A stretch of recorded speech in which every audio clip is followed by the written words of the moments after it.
ఇవాళ కన్వెన్షన్ కూల్చినావు. నీ బిడ్డ వివాహ వేడుకలు కావచ్చు, విందు వేడుకలు కావచ్చు, కన్వెన్షన్లో చేసేటప్పుడు నువ్వు ప్రజాప్రతినిధి కదా, నీకు సోయి లేదా, నీకు సిగ్గు లేదా, నీకు తెలివి లేదా? ఆ రోజు ఎందుకు అక్కడ చేసినావు? ఎందుకు అక్కడ చేసినావు? ఇవాళ చంద్రబాబు కళ్ళల్లో ఆనందాన్ని చూడడానికి కన్వెన్షన్ పోయి కూల్చి ఉపేద నేను మగోన్ని, నాకు మగతనం ఉందని అనిపించుకోవడం కాదు. ఈ కన్వెన్షన్ హాల్కి చంద్రబాబుకి ఏంటి సార్ సంబంధం? అందరికి తెలిసిందే, నువ్వు నన్ను అడుగుడు ఎందుకు? తెలియదు ఏమన్నదాడా? ఇంకా మీరు చెప్తే ఇంకా కొంతమందికి ఇంకా అవగాహన వస్తుంది సార్, ఎందుకంటే మీలాంటి పెద్దవాళ్ళే చెప్పాలి ఇలాంటి విషయాలు. అది వాళ్ళే చెప్పుకున్నారు, చంద్రబాబే చెప్పిండు.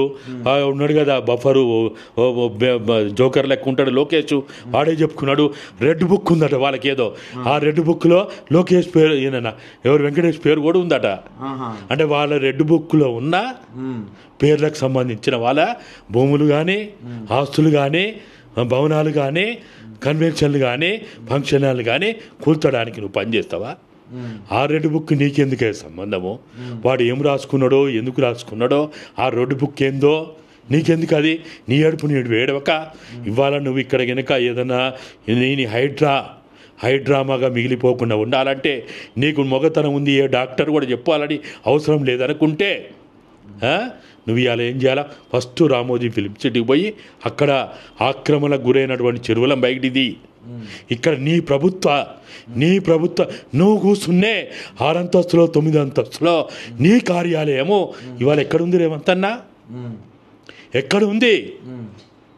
బఫర్ జోన్లో లేదా? ఎఫ్టీఏలో లేదా? సిగ్గుందా ఆడ కూర్చోడానికి నీకు?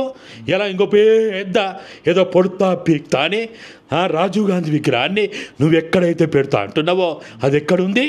ఓ సోనియా గాంధీని తీసుకొస్తా, రాహుల్ గాంధీని తీసుకొస్తా, ప్రియాంక గాంధీని తీసుకొస్తా అంటున్నావు. ఏమైనా నువ్వేమన్నా మనిషివేనా? సార్ ఇదంతా చూస్తుంటే పక్కన ఎన్టీఆర్ గార్డెన్ కూడా ఉన్నట్టు అనిపిస్తుంది నాకు మీరు చెప్తుంటే. అంతే కదా మరి. ఇప్పుడు హుసేన్ సాగర్ ఆనుకునే ఎన్టీఆర్ గార్డెన్ అది. ఎన్టీఆర్ గార్డెన్ అనుకొని సెక్రటరియట్ ఉంది, ఆడ పీవీ ఘాట్ ఉంది. పీవీ ఘాట్ కూల్చేస్తావా? 125 అడుగుల అంబేద్కర్ విగ్రహం పెట్టాం, కూల్చేస్తావా? ఆడ పక్కనే హైమార్క్స్ ఉన్నది, ఆ పక్కనే నిన్నగాక మొన్న జైపాల్ రెడ్డి జయంతిని పోయి పోద్ద దండలేసి వస్తారు కదా, ఒకరి మీద ఒకడు పడి మంత్రులు, ఎమ్మెల్యేలు, వాడు వీడు కోనాయిగాడు పీకలేను నడవలేను అందరూ పోయి, ముసలోళ్ళు ముత్తుకోళ్ళు అందరూ పోయి దండలేస్తారు కదా. ఇలా జైపాల్ రెడ్డి ఘాట్ ఎక్కడున్నది? పీవీ ఘాట్ ఎక్కడున్నది? హైమార్క్స్ ఎక్కడున్నది? అంబేద్కర్ విగ్రహం ఎక్కడున్నది? నీ గురువు అయినటువంటి ఓ కమ్మోళ్ళు అమ్మోళ్ళు అంటున్నావు కదా, నీ కమ్మక్కుల గురువు అయినటువంటి నీ ఎన్టీఆర్ ఘాట్ ఎక్కడున్నది? నీ సెక్రటరియట్ ఎక్కడున్నది? నిన్నటిదాకా బీఆర్కే భవన్ ఎక్కడున్నది? ఫస్ట్ తీయాల్సింది ఇవి. నీ బుద్ధ ఈ హైడ్రా ఆఫీసు ఏదైతే బుద్ధ భవన్లో ఉంది కదా, బుద్ధ భవన్ కూల్చేస్తావా?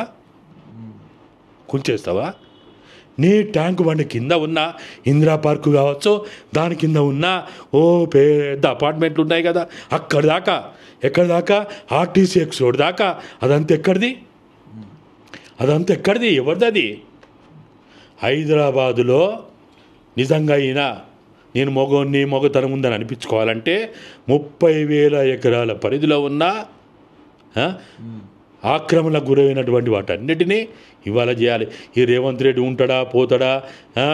ఇవాళ మంచి జరిగింది ఏంటంటే, ఎవరి ఆనందం కోసమో, ఎవరి కక్ష సాధింపుల కోసమో ఏదైనా కావచ్చు, ఒక హైడ్రాని తీసుకురావడం వల్ల ఇవాళ ప్రజాప్రతినిధుల రూపంలో ఉన్న దొంగలు, దొరల రూపంలో ఉన్న దొంగలు, మంత్రుల రూపంలో ఉన్న దొంగలు, ముఖ్యమంత్రి రూపంలో ఉన్న దొంగలు అందరూ బయటపడ్డారు. మీలాంటి వాళ్ళు ఊకుంటారా?